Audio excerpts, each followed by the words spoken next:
qué te llamas Caneli? Por la Caneli.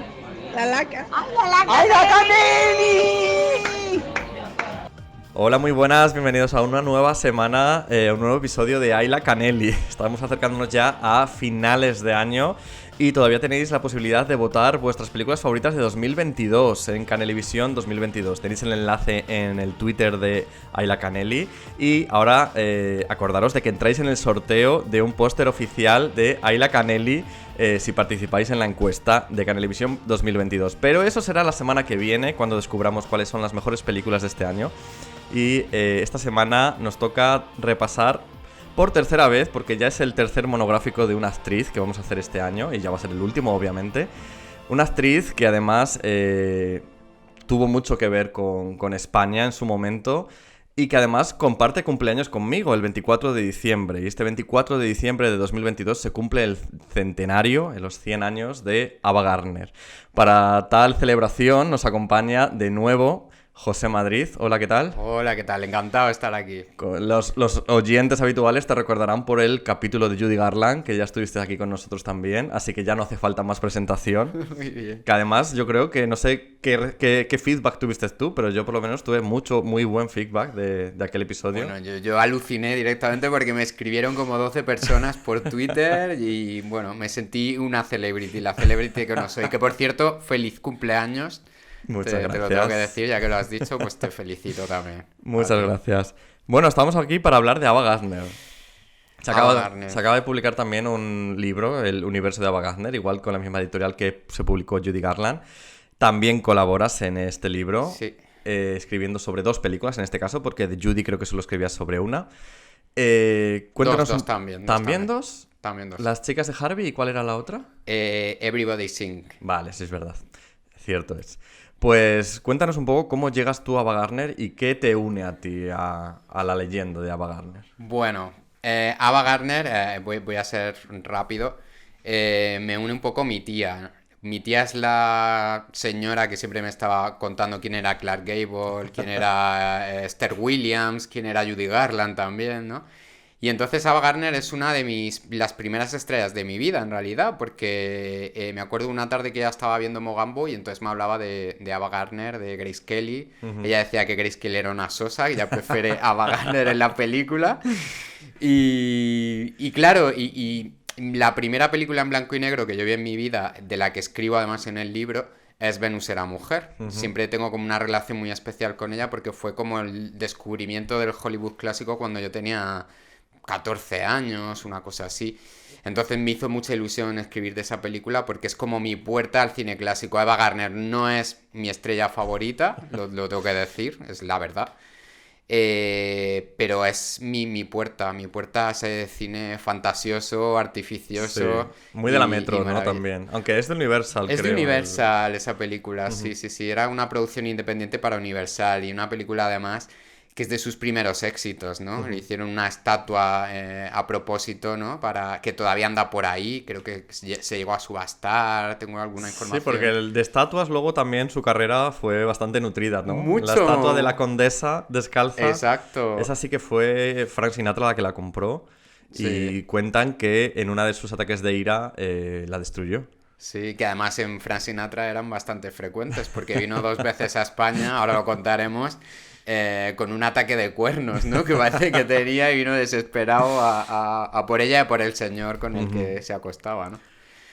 Comentábamos que, Ava Gardner tenía una relación con España, estuvo viviendo bastantes años, porque a veces nos da esa sensación de que España era como un erial, ¿no? Que aquí no venía nadie, pero sí. Al final Ava Gardner se instaló en el 54, creo. Sí, en el 55, 53 o por ahí. Y estuvo viviendo hasta el 68, o sea, son más de una década de Ava Gardner aquí en España. Sí.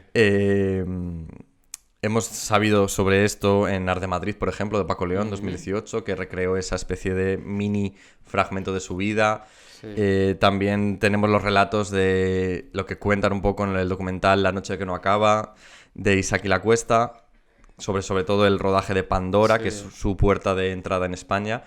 Pero, ¿qué crees que queda de ese recuerdo de Ava Gardner en España? Hombre, pues yo creo que queda bastante, fíjate, ¿no? A nada que te pongas a investigar, porque, por ejemplo, mira, yo he hablado mucho con los dueños actuales que son maravillosos, les mando un saludo si están escuchando esto, sobre todo Rubén, de Museo Chicote. Ujú.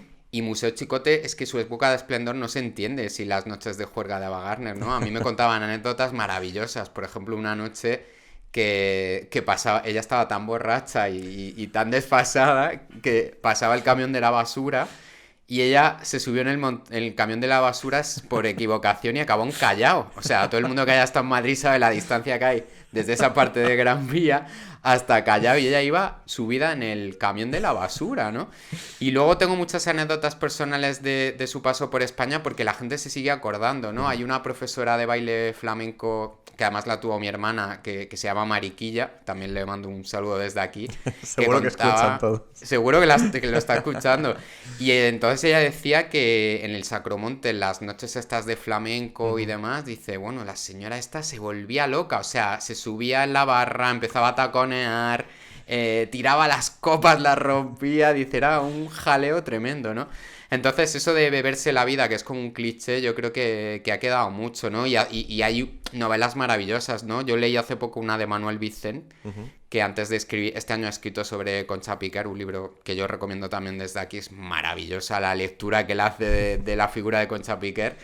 Y había uno de Ava Gardner y claro, él dice que en los años 50, en aquella España, una de los hobbies de la gente que vivía en aquel Madrid era ir a ver si veían a Ava Gardner, ¿no? Como hacer una ruta. Sí, Dice, ¿no? yo nunca lo conseguí, dice, porque siempre o se había ido o no estaba, pero claro, estaba el Florida Retiro, estaba Chicote, estaba el Hotel Intercontinental, el Hilton de Castellana, que es donde ella se alojaba siempre, Sí. y su casa en Doctor Arce, ¿no? Que era donde vivía al final, ¿no? Donde tenía ese dúplex famoso que aparece también en Art de Madrid, ¿no? Que era vecina de Perón. Nada menos, sí, que es de muy los divertida además en la serie esa relación. Entonces había como una especie de ruta, ¿no? Porque era muy fuerte y también era un poco... también hay quien lo ha criticado, fíjate, si tienes una visión política, ¿no? Aquí vamos a ser un poco malos, o voy a ser malo yo, que siempre...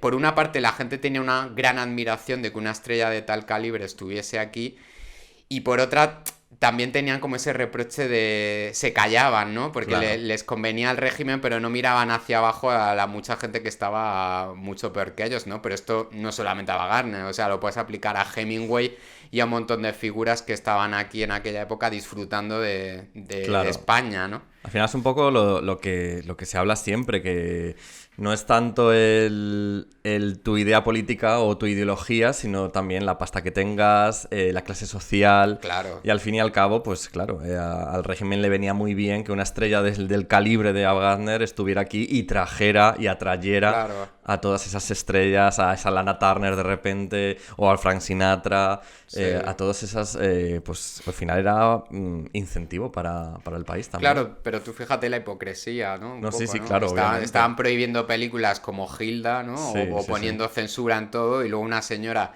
que no dejaba de protagonizar escándalos estaban encantados de que estuviera en Madrid, ¿no? Claro, Era pero esa doble faceta de... eso también pasaba con nuestras artistas aquí, al fin y al cabo, porque al final ellas también eran compañeras de juerga de Ava Sí. Gardner. O sea, Lola Flores era íntima de Ava. O sea, Sí. tenemos las fotos de Ava Gardner en el bautizo de Lolita, el bautizo de Antonio Flores.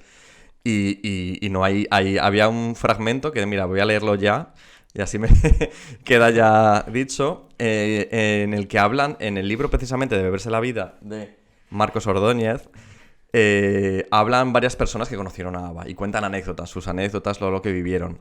Y llega un momento en el que hablaban de uno de los bares que frecuentaban, el Oliver. Y decía algo así como, a las 3 Jorge cerraba, pero los habituales nos quedábamos hasta que se hacía de día, o hasta que llegaba la policía. La policía apareció algunas veces, sobre todo al principio, cuando los vecinos se quejaban por el ruido. Hubo una noche gloriosa, en la que los grises nos hicieron salir a todos, y así vieron desfilar una tras otra a Carmen Sevilla, Maruja Díaz, Lola Flores. El policía que nos hizo salir le dijo a Lola, ¿y ahora quién va a salir? ¿Sara Montiel? Y se oye la voz de Sara, que venía detrás diciendo, pues claro, guapo. O sea que, me refiero, estaban todas bueno. también. Sí, claro, además hay una anécdota buenísima relacionada con Lola Flores que dice que le enseñó a Orson Welles a tocar las palmas delante de Ava Gardner, ¿no? Que esa es la imagen, me parece maravillosa, ¿no? Esa mezcla, ¿no? El señor que ha dirigido y ha protagonizado Ciudadano Kane con la que con Ava Gardner y con Lola Flores, ¿no? Me parece impagable, además.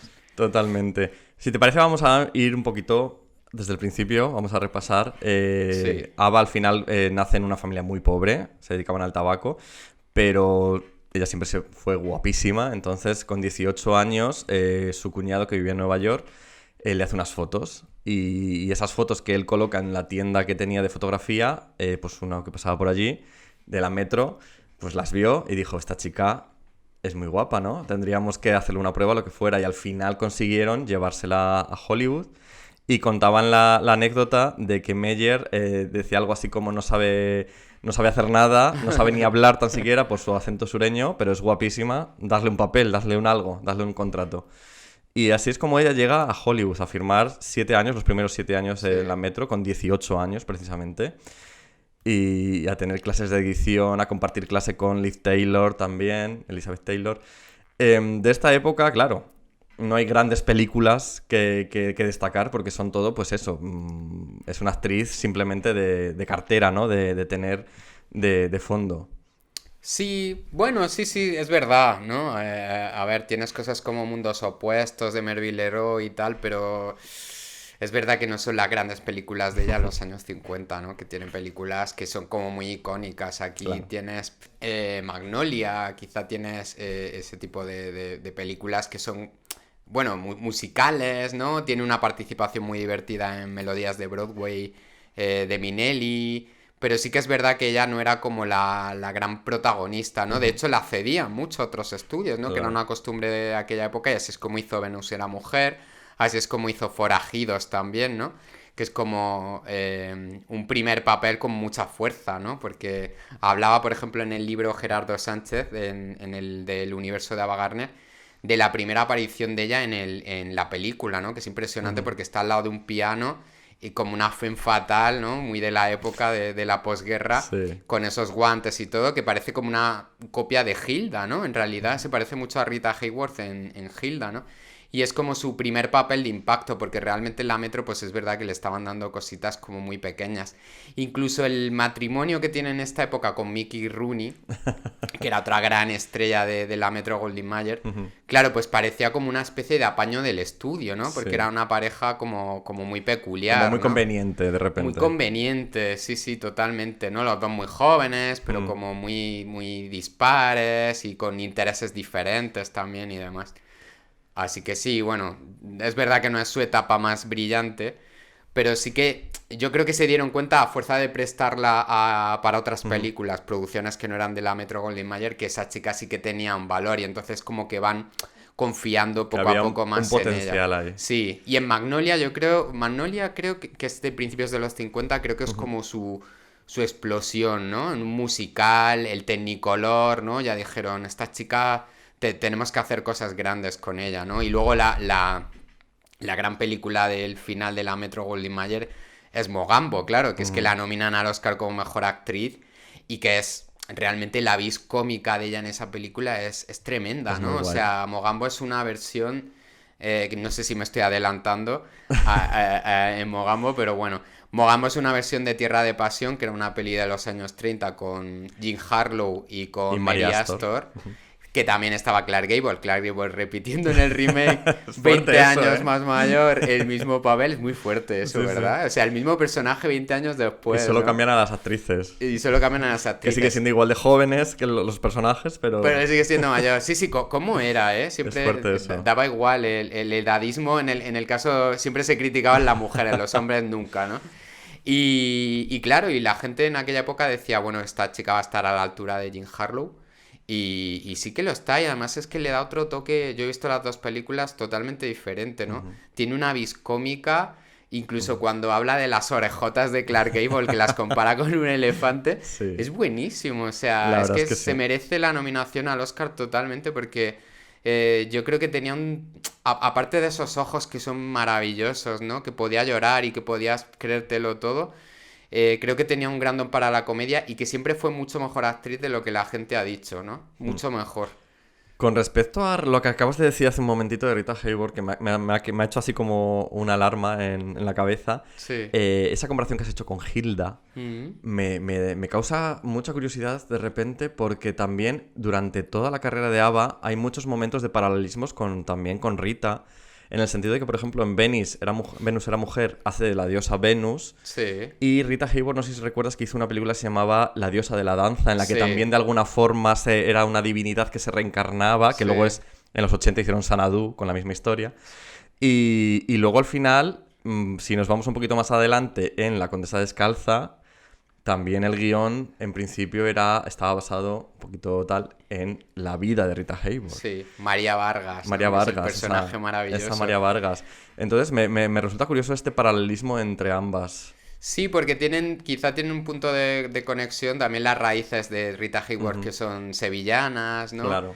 Lo que pasa es que yo sí que veo a Rita Hayworth como más vulnerable, ¿no? Es verdad que Ava Gardner sí que tiene un punto vulnerable, pero al final era como un mujerón, ¿no? Como muy diva, como muy contundente también, incluso desde el propio físico, ¿no? Y a Rita Hayworth, que también era un belleción y era muy sexy y demás, Sí. pero sí que le veo como más un punto de víctima, ¿no? De vulnerabilidad, ¿no? Incluso en películas, en Hilda, por ejemplo, que es muy sexy, todo lo que quieras, pero al final tiene un punto de víctima, ¿no? O en La dama de Shanghái, ¿no? Que también es que la pobre al final es víctima, mentirosa y todo lo que quieras, pero víctima, ¿no?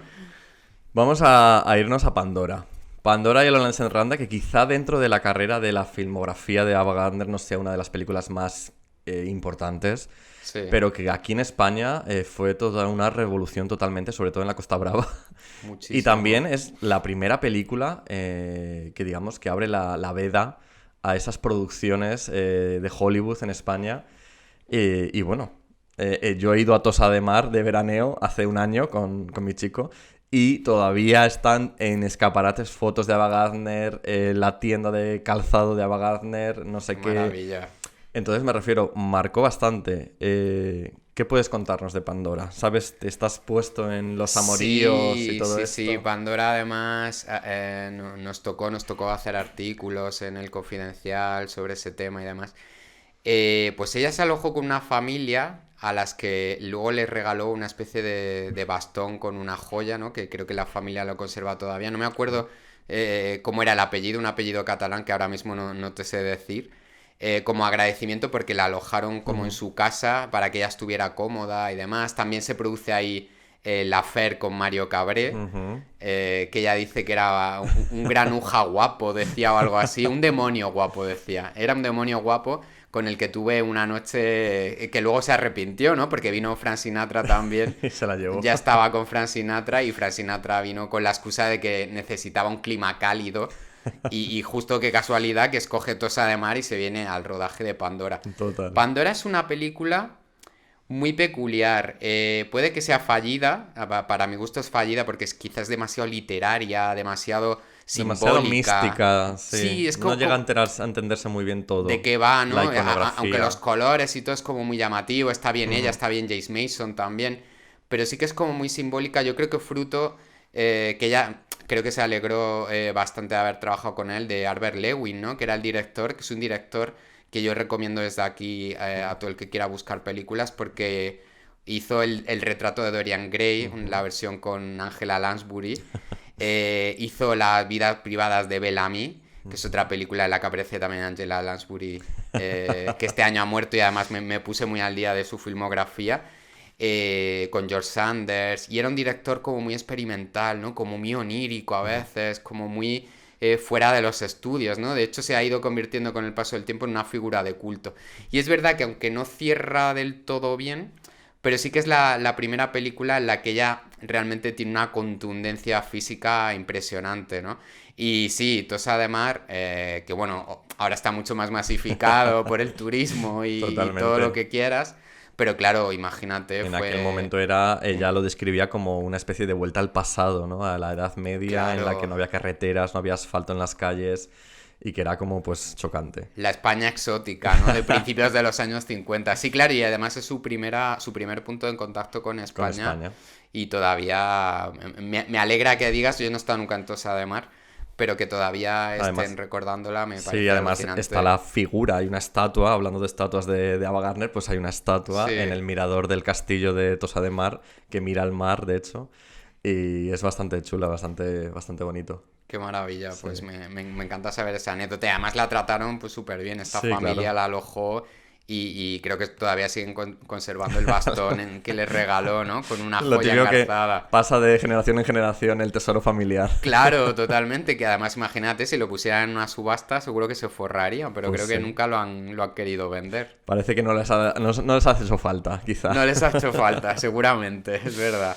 En estas ya Pandora, yo creo que ella ya se queda un poco encandilada de España, Sí. aunque vuelve a Estados Unidos, que es en este momento cuando rueda lo que comentabas tú, Magnolia, que de hecho es una de sus películas que ella se sintió decepcionada porque la doblaron al final. Sí, Ella porque no canta. cantaba, pero luego le doblaron la voz, entonces ella como que cogió mucho complejo de cantar en las películas a partir de ese momento, porque no quería que le volvieran a hacer lo mismo. De esta época también está Las nieves del Kilimanjaro, también Sí. que es basado en un relato de Hemingway, como la de Forajidos, de Killers, que hablábamos antes. Y yo creo que también ya es el momento, pues eso, Mogambo, con Grace Kelly, que es donde conoce a Grace Kelly, que se hacen muy buenas amigas, aunque en la película están todo el Se rato ve como, fatal. Claro, como el porque perro y el representan gato. un poco la cara y la cruz bueno, del prototipo femenino, ¿no? Total. Como la santa, que en realidad no es tan santa, y la que parece más liviana y tiene un corazón de oro, en Exacto. realidad, ¿no? Que son como muy clichés de Hollywood, pero que ellas los representan A la perfección, a la perfección. Además, a lo mejor no tienen ni nada que ver con lo que eran ellas en realidad. Pero fíjate que todo el camino como que la lleva a España, ¿no? Porque hasta el flashback, que yo creo que ya es lo mejor de Las nieves del Kilimanjaro, que lo has mencionado tú, los flashbacks que tiene el personaje de Gregory Peck, Ocurren en que España. ocurren en España, ¿no? O sea, que todo está como muy encaminado, tiene una relación con España extraño, sí. absoluta, ¿no? Como si Algo todo le la llama, condujese, algo algo la le atrae llama, aquí, ¿no? Con Mogambo me gusta mucho la anécdota de que el doblaje en España, que bueno, ya sabemos, y quien no lo sepa, pues lo contamos, que al final el régimen se encargaba de doblar Sí. las películas que pasaban la censura de alguna forma, tenían una segunda relectura, una segunda censura, que era el doblaje. Entonces, en este momento, Grace Kelly, el marido de Grace Kelly en la película, pasó a ser su hermano en el doblaje. Claro. Para evitar lo que era la infidelidad. Claro. Pero claro, de repente se Provocan convirtió en incesto, incesto. O sea, era que es como... mucho peor. Se convirtió en una locura al final esto, ¿no?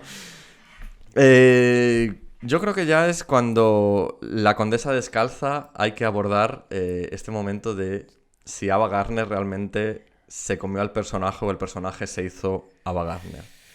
Pues yo diría que quizá es el personaje que tiene más que ver con ella, a lo mejor, ¿no? Ujú. Porque es verdad que ella... Mira, hay otro libro que desde aquí recomiendo, que se acaba de publicar también este año, que es Mi vida con Miss G, Ujú. que era su asistente, que era una chica negra, ¿no? Y en aquella época como que establecieron una relación como muy especial, ¿no? Porque ella la trataba como una igual, diciéndole, bueno, pues es que yo he sido pobre, soy del sur igual que tú, o sea, que no te preocupes, y la chica la llamaba Miss G, ¿no? Y las memorias de la chica que se han publicado en español este año son maravillosas, Mi vida con Miss G, recomiendo el libro porque es una pasada.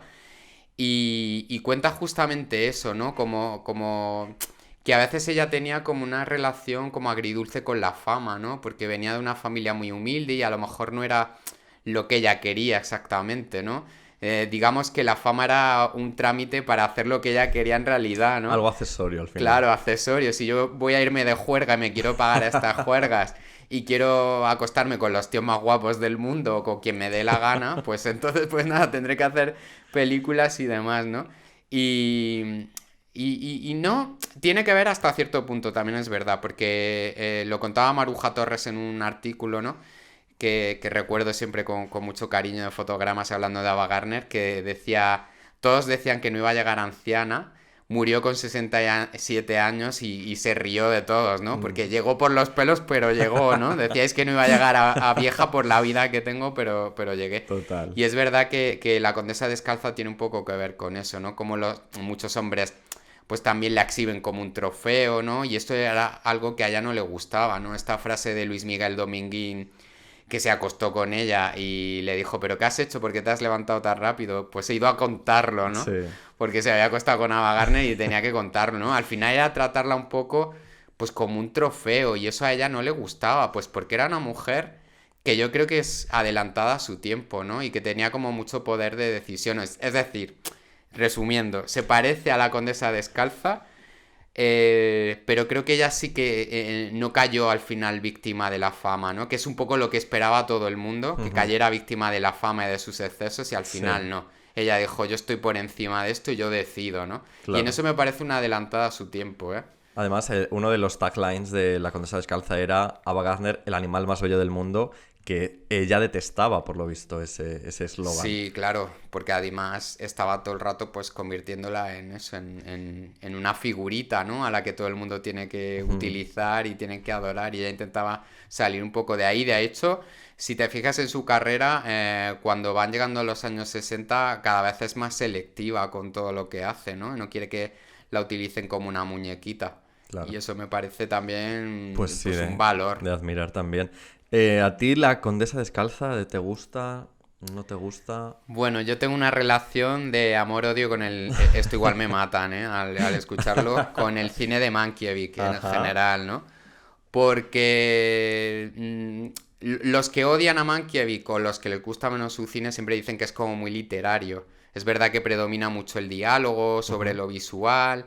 y entonces sí, yo creo que yo diría que hay un exceso de verborrea, pero luego sí que tiene momentos maravillosos, ¿no? O sea, tú empiezas la película en ese entierro con esa lluvia, ¿no? Con Humphrey Bogart, ¿no? Recordando a esa mujer, todos los hombres que pasaron por su vida, ¿no?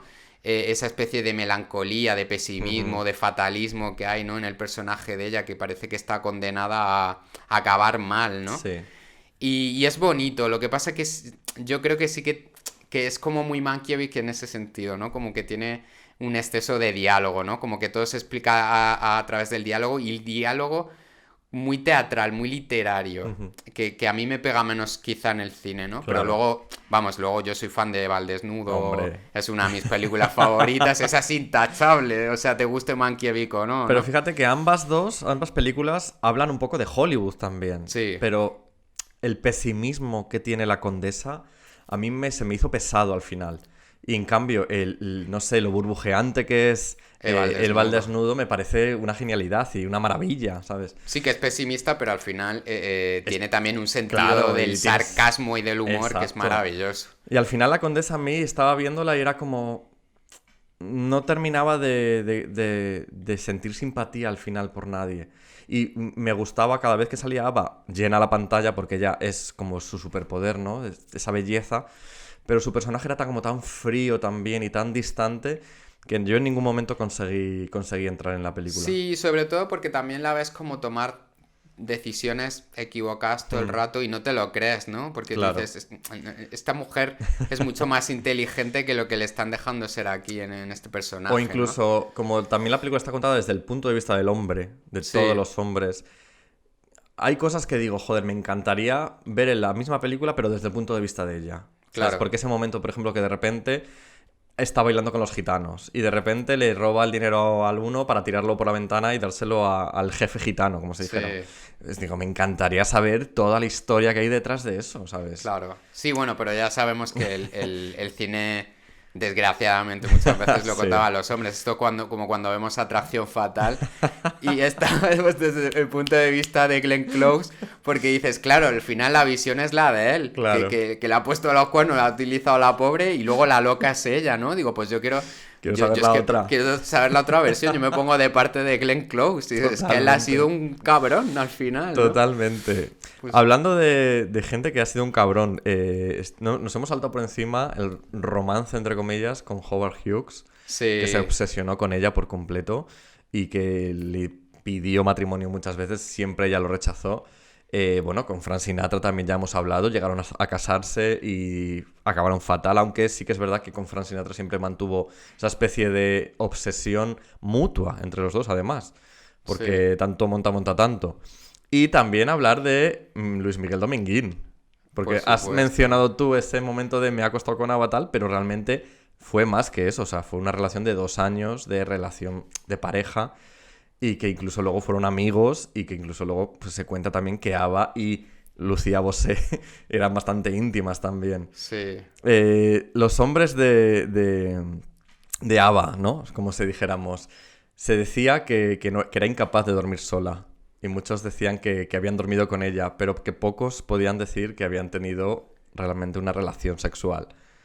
¿Cómo conoces tú, cómo crees que era esta Ava íntima? Pues bueno, según testimonios de mucha gente, por ejemplo, antes hablábamos del Museo Chicote, que todavía está la mesa famosa porque ahí quería entrar Frank Sinatra y ella fue la que le dijo a los propios dueños, a Perico Chicote, que vivía por aquel entonces, claro, el que da nombre al bar, que no dejaran entrar a Frank Sinatra, tú imagínate, ¿no? Porque estaba esa noche con Luis Miguel Dominguín y el otro, por lo visto, había venido hecho una fiera a Madrid para descubrirla ahí, ¿no? La Claro. fidelidad y parece como una pelea y que se montó una bronca maravillosa y demás.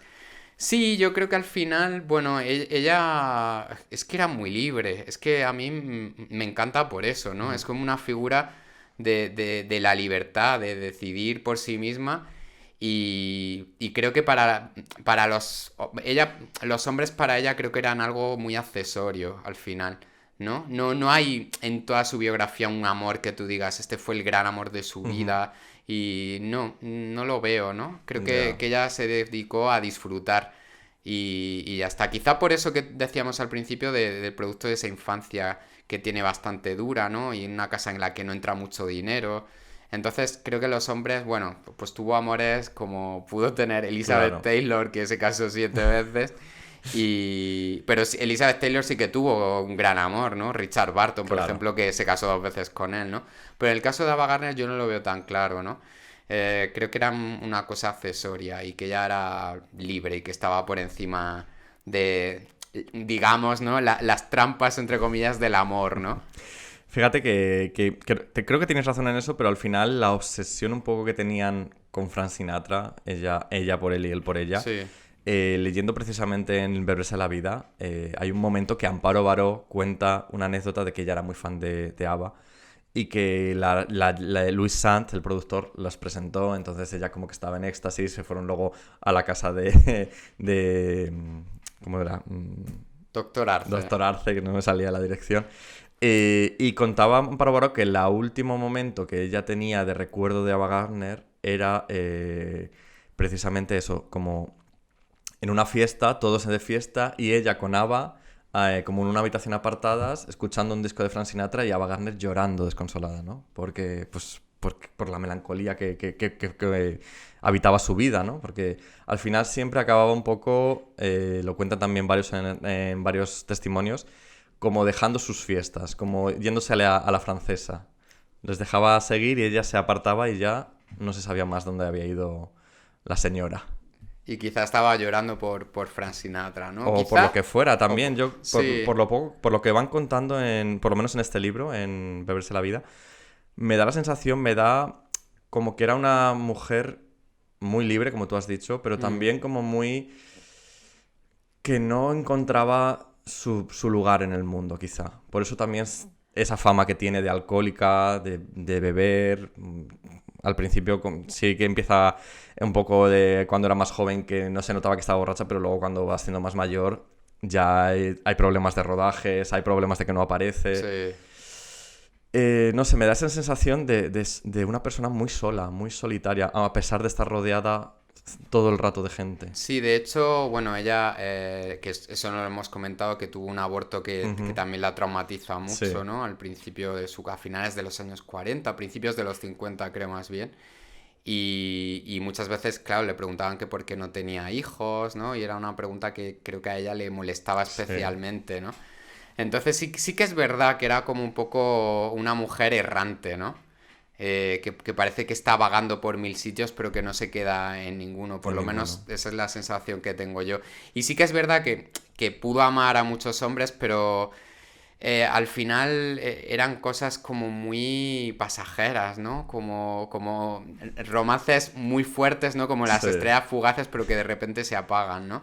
Y que no le dejan huella. Bueno, le dejan huella, a ver, claro, cuando tienes una historia que has estado con Sinatra y con gente tan importante, o Howard Hughes, por ejemplo, pero al final es verdad que era difícil que ella se comprometiera. Y sí, me gusta esa visión que has dicho tú de la soledad, ¿no? Mm. De una persona un poco errante, ¿no? Y que no acaba de quedarse en ningún sitio, ¿no? Bueno, volvemos a su filmografía así rápidamente, porque después de La Condesa Descalza va Cruce de Destinos, que es otra de Sí, las películas que comentas en el libro de sí. Universo Ava Gardner. ¿Qué nos puedes decir de Cruce de Destinos? Pues Cruce de Destinos es una película muy curiosa, ya es del propio director, porque en el año 39 a George Cukor lo despiden de Lo que el viento se llevó, y George Cukor vivió obsesionado con hacer una superproducción para demostrar que él podía hacer ese tipo de película, ¿no? Dice, porque me han echado porque iba lento, porque no tengo capacidad para manejar masas y escenas de masas, ¿no? Y entonces era una película importante para la Metro Goldwyn Mayer. Se estrelló en taquilla, eso sí. Ella hace de india británica, es decir, una chica que ha nacido en la India, pero es de ascendencia británica. Y está en pleno cambio, la India se está independizando de Gran Bretaña, ¿no? Y entonces es una historia muy interesante con Stuart Granger, que yo creo que tenía mucha química también en pantalla. Ella hace un personaje como a medio camino, ¿no? Simboliza un poco la India que está cambiando, ¿no? Y que se está abriendo y que se está independizando y que ya no depende de los británicos. Y es una película que a mí me interesó mucho. Creo que es un poco fallida, no es una película redonda del todo, pero creo que merece la pena verla, la verdad que sí. Y bueno, y ella está espectacular y espectacularmente guapa, ¿no? Es del año 56, que es como la plenitud de su belleza. Ya no es la jovencita de Forajidos, pero está como en el highlight, ¿no? Sí. Y Josh Cukor le hace unos planos tremendos. Y además a ella le gustó mucho trabajar con Cukor, además. Luego repetiría casi al final de su carrera con El Sí, pájaro azul, sí, sí, que eso sí. debió ser un cuadro todo. Un cuadro todo bastante importante, Sí, sí. se suceden ahora una especie de películas que no tuvieron mucha repercusión o que no han calado tanto. Tengo por aquí, por ejemplo, 55 días en Pekín, ya Sí. del universo Bronston, ¿no? En En España, España. que fue totalmente un fracaso también y construyeron toda la ciudad prohibida de Pekín en los estudios de Charles Bronson aquí en Madrid. Y fue todo un derroche de dinero, pero que al final no tuvo mucha taquilla. Sí, sí, sí, era, bueno, estas producciones que a mí me causan mucha nostalgia, ¿no? Porque eran los estudios CEA de Madrid, creo que estaban en Ciudad Lineal, para todo el que Ujú. conozca Madrid. Y me acuerdo anécdotas de los vecinos de al lado de los estudios que decían, no, es que estoy viendo la cabeza del coloso de Rodas de repente desde mi balcón, ¿no? El típico señor de Madrid que vivía en Ciudad Lineal y estaba viendo estas cosas en los años 60 desde el Total. balcón, ¿no? Me parece maravilloso y me parece maravilloso que Samuel Broston contase con ella para hacer estas películas hechas en España. Pero sí, es verdad que la mayoría, menos el Cid, quizá, de Anthony Mann, Ujú. fueron un fracaso, ¿no? Luego tenemos La noche de la iguana, que yo creo que sería como ya la última gran película de su Sí, carrera. sí, sí, La Noche de la Iguana además había un contraste ahí también muy interesante porque se juntan, bueno, además es que fueron dos bombas porque el director era John Huston, que Ujú. estaba acostumbrado a rodajes bastante Moviditos. moviditos, y estaba Richard Barton, que también estaba en plena euforia alcohólica y estaba ella, entonces el choque de Richard Barton a Ava Gardner yo creo que debió ser una fantasía, ¿no? Y luego estaba la tercera en discordia que era Deborah Kerr. Y es una película que yo creo que a ella creo recordar que regenta una especie de bar, ¿no? Ujú. Y está maravillosa, ¿no? O sea, porque ya está en plena madurez, pero John Huston le hace unos planos maravillosos, ¿no? Y está realmente fantástica. Creo que es verdad lo que tú dices, ¿no? Es como su último gran papel, ¿no? Mm. Luego tiene otras películas, pues un western con Paul Newman, Tiene, bueno, la hora final junto a Gregory Peck, que es una película también muy llamativa. El juez de la horca, creo que es El el juez que de tú la decías. horca, exactamente, que no me salía el título. Pero sí que es verdad que es como su canto de cisne prácticamente, porque en los años 70, como tantas estrellas de Hollywood, como que se recicla en el cine de catástrofes, ¿no? Terremoto. En Terremoto, ¿no? Y de repente está haciendo estas películas que, claro, yo me acuerdo verlas de pequeño en televisión los domingos por la tarde, en esta cosa de televisión española que se llamaba Sí. Cine de Oro, que seguro que te acordarás tú también. Y era maravilloso, ¿no? Porque tú decías, jolín, anoche vimos a la Ava Gardner joven y tal, y ahora estamos viendo en esta película con un terremoto que de pequeño te impresionaba, pero que ya era como la Claro. Ava Gardner de Saldo, o la Olivia de Havilland de Saldo, o el Jess Stewart de Saldo, ¿no? ¿Tienes alguna película de catástrofes de esta época favorita? ¿En general o de Ava Gardner? No, de En general, de catástrofes bueno, de esta a época. mí yo me acuerdo siempre, y además que creo que es la mejor, el Coloso en Llamas. El Coloso en Llamas me parecía maravillosa porque, o sea, yo sentía la angustia de cómo la gente esa iba a salir del edificio. Además, siempre he tenido mucho vértigo y cuando les cogía el helicóptero en la azotea me daba escalofrío, o sea, de pequeño. Y además, creo que conocí, por ejemplo, a Jennifer Jones en esa película, ¿no? Ya mayor, ¿no? Porque Claro. ahí hace de novia de Fred Astaire, que es una cosa Madre mía. rarísima, ¿no? Bueno, de novia, a ver, como que se enamoran en la película, ¿no? Pero sí, yo creo que era mi favorita, ¿no? Luego había otra con abejas, que aparecía Olivia de Havilland, que era también una cosa surreal, ¿no? Y bueno, por supuesto la de Aeropuerto, que creo que el avión se queda hundido en el mar y aún así sobreviven y están dentro del avión Todo todo rodeado perfecto. de agua. O sea, eran películas muy fuertes. A mí me gusta muchísimo La aventura del Poseidón. Claro. Con Sally Winters, de mayor ya también, claro, Sí. pero en plan marcándose ahí, buceando, tal.